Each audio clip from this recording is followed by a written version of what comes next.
Salut à tous et à toutes, ravi d'être avec vous aujourd'hui pour cette nouvelle vidéo avec un nouveau setup comme vous pouvez le voir. Donc merci à tous ceux qui m'ont aidé pour mettre en place tout ça, il y a eu la caméra, le micro, les lumières, ça a été compliqué.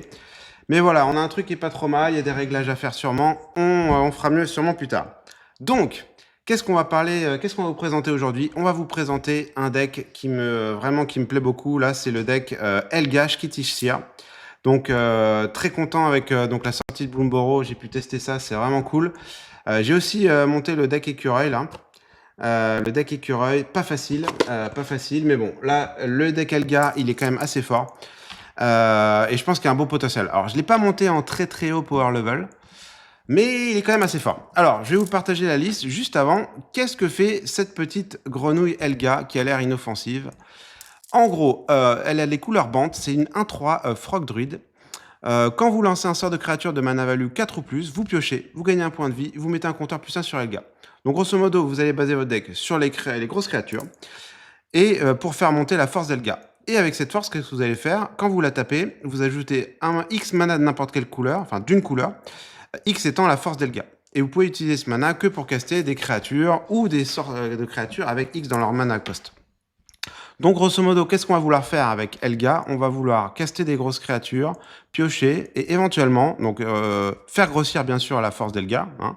C'est aussi un des archétypes qu'on va utiliser. Et éventuellement, détaper Elga. Donc, je vais vous partager un petit peu ma liste Moxfield. Donc, toutes mes listes sont dispo avec tous mes decks. Donc, je vous encourage à suivre et à regarder aussi ce que je partage dans mon compte Moxfield. Alors, grosso modo, la présentation à haut niveau du deck. J'ai mis bien sûr beaucoup de créatures. Alors, ce que j'ai fait, j'ai fait créature à sort à X. J'ai fait archétype +1/+1 compteur, parce que dans ces couleurs, ça marche hyper bien. J'ai bien sûr mis des protections, donc vous allez voir, il y a 42 créatures. Il y a quelques protections pour Elga, il y a un peu de rampe. Il y a beaucoup de pioches, vous allez voir. Donc la protection. Quelques artefacts de protection et rampe et pioche, et tout ce qui est compteur +1. Le deck, il a un power level, je dirais, de 6-7, parce qu'il y a quand même des grosses cartes. Vous pouvez le monter beaucoup plus si vous voulez. Vous pouvez aussi en faire un deck un peu plus budget, sans problème. Donc voilà, je vais vous présenter donc les grands thèmes. Donc j'ai mis des tags. Les tags, c'est hyper sympa dans Moxfield. Donc faut taguer chaque carte. Vous mettez, voilà, vous faites ça et vous faites chant tag. Donc là, vous mettez vos tags à vous. Et grosso modo, ça sert à voir si vous avez assez de cartes pour une synergie. Parce que typiquement, voilà, moi j'ai monté le deck écureuil, et c'est censé générer des compteurs. Je me suis rendu compte qu'au final, avec toutes les modifs que j'avais faites, j'avais que 3-4 cartes qui restaient pour faire des compteurs. Donc le deck, il marchait pas forcément. Donc là, grosso modo, les compteurs +1. Donc là, j'ai 18 cartes qui font ça. Alors après, les tags permettent aussi, il y a des cartes qui font plusieurs choses, hein, bien sûr. Donc il y a des cartes qui font à la fois des +1 et à la fois piocher. Donc là, je vous montre 2-3. Hein, Arden Scale, la lead bénévolente, qui est vraiment très cool. La nouvelle Doubling Season, qui est la classe de Bloomborough, qui est une des cartes les plus recherchées dans Bloomborough aujourd'hui. La cour de Garenbrig qui va doubler tous vos compteurs si vous arrivez à être le monarque, donc c'est hyper fort. Vous avez des cartes comme Runadi aussi, donc Runadi, j'aime beaucoup. Donc ça fait à la fois, effectivement, ça fait rentrer vos créatures avec haste, avec des compteurs en plus.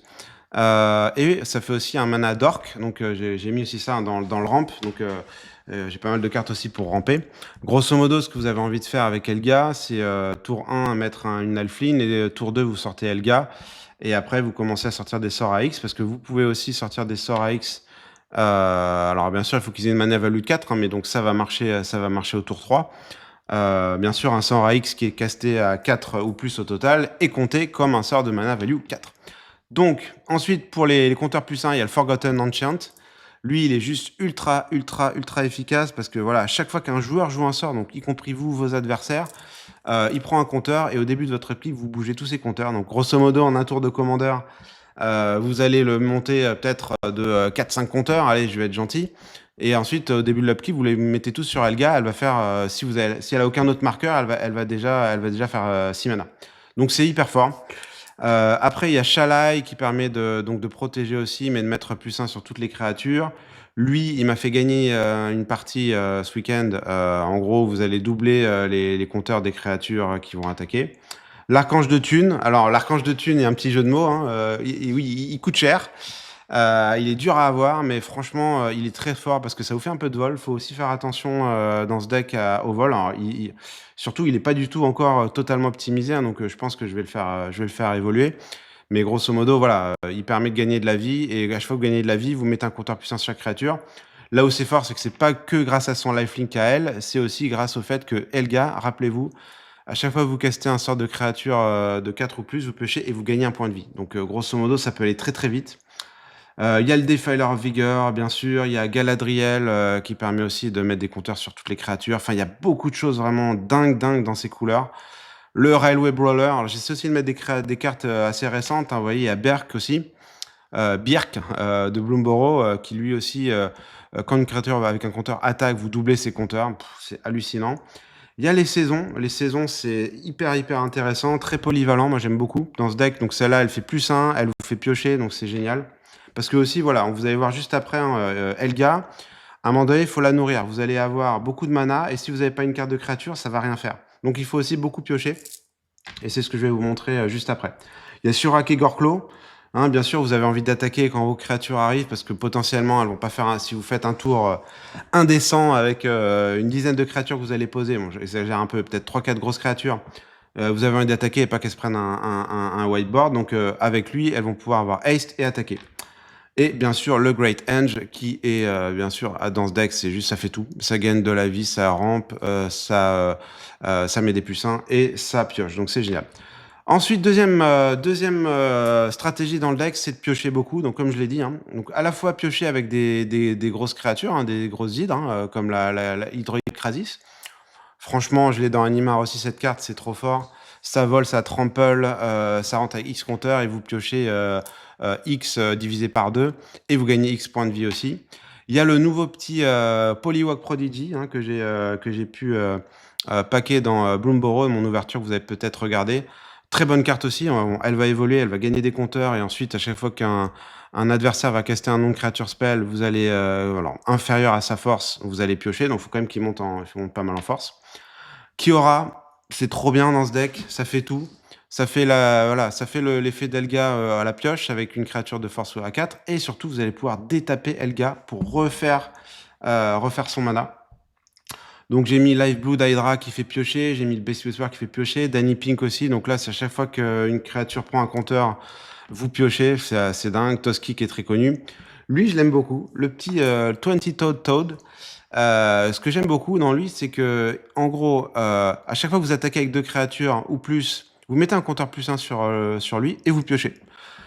Et il y a une win-con, donc excellent, j'aime beaucoup.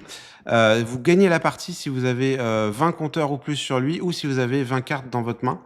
Donc à mon avis, vous allez plus facilement le faire avoir, hein, suivant la physionomie de la partie. Mais la dernière fois, j'étais pas loin d'avoir 20 cartes en main, tellement le deck y pioche, donc très sympa. Le Muldriffer, le Tulane, donc il y a aussi des 2 grosses créatures là, Tishana et Prime, qui sont vraiment très fortes. Elle rentre avec des +1 compteurs, et X étant le nombre de la force la plus importante des créatures que vous contrôlez, et vous piochez un nombre de cartes égal à sa force. Bien sûr, la saison qui revient, et le Great Henge.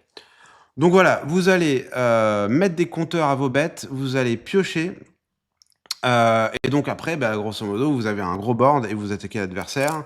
Et il a très mal parce que souvent vous avez du trample et vous avez d'autres choses que je vais vous montrer après. Il y a de la gestion. Alors pour l'instant, dans cette liste, je pense qu'il n'y a pas beaucoup de gestion.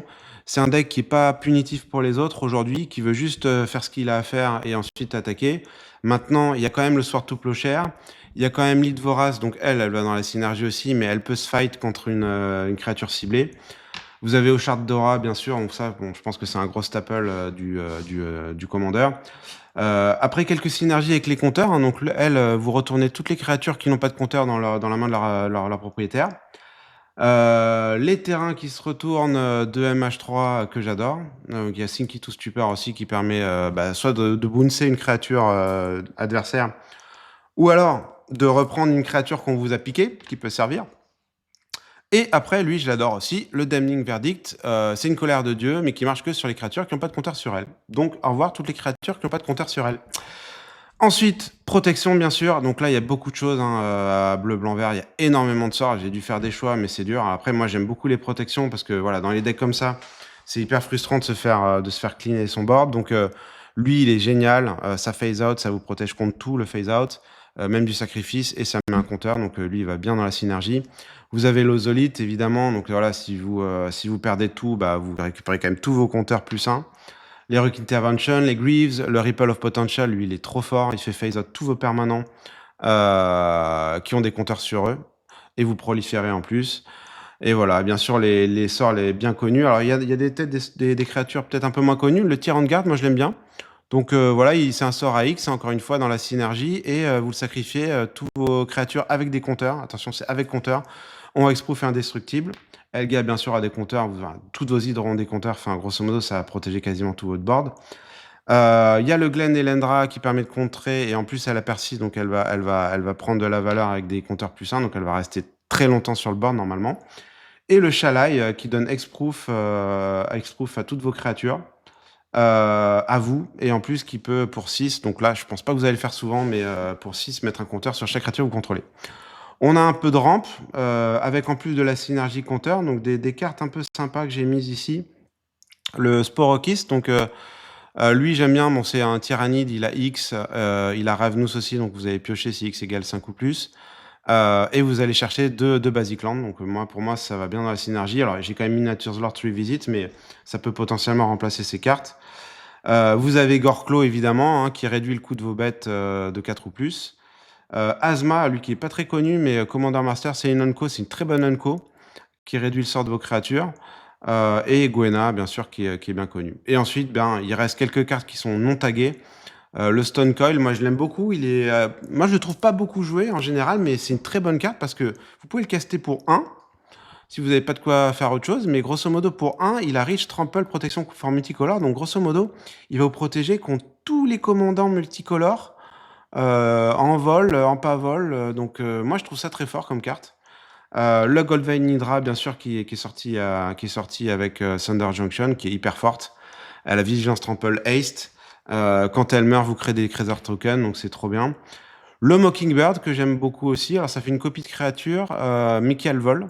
Donc, pareil, nouvelle carte Bloomborough. Et le Spark Double, donc lui, voilà, vous allez vouloir copier Elga, elle va rentrer avec un compteur en plus et vous allez faire 2 fois plus de mana, etc. Et après, la petite base de mana, vous verrez. Alors oui, dernier point, il y a deux autres trucs que je ne vous ai pas montré. Bien sûr, l'untap, donc je vous ai parlé de Kiora. Il y a Sarit qui va hyper bien dans le deck. Pour vous untapez une créature et toutes vos créatures tapées ont Death Touch et celles qui ne sont pas tapées ont Hexproof. Et le Chakram Retriever, alors lui, je pense qu'il peut être, voilà, il peut potentiellement partir en live, mais à chaque fois que vous castez un spell pendant votre tour, vous untapez une créature. Donc grosso modo, vous castez une grosse bête avec Elga. Si vous avez assez d'énergie et de fuel, on va dire, pour recaster d'autres créatures, vous pouvez le faire parce que vous allez détaper Elga, vous allez réutiliser son mana, vous allez recaster, vous allez la redétaper, donc ça peut aller très loin. Et moi, la carte qui pour moi est une des meilleures cartes à blanc quand vous êtes dans des créatures. Si vous avez d'autres commandeurs, vous faites les deux. Elles ont vol, vigilance, double strike, lifelink, indestructible, protection contre toutes les couleurs. Donc grosso modo, vous faites double strike. Elles sont imbloquables, elles ont protection contre tout, sauf les incolores. Grosso modo, souvent avec ça, si vous avez un bon board, vous gagnez la partie. Et lui aussi que j'ai mis, que je trouve très très cool, qui permet donc à toutes vos créatures avec un compteur plus 1 de ne pas être bloquées. Écoutez, voilà, donc la liste, je vais la partager dans ma vidéo. J'espère que ce petit format vous a plu et que ça va vous donner envie de jouer cette petite grenouille inoffensive qui s'appelle Elga. Et bien, écoutez, je vous remercie donc de vous abonner. Encore une fois, ça fait hyper plaisir d'avoir des commentaires. Continuez comme ça. Moi, ça me fait vraiment... je suis hyper content d'échanger avec vous autour de la passion que j'ai pour Magic. Écoutez, je vous dis à très bientôt pour une prochaine vidéo et merci encore. Ciao.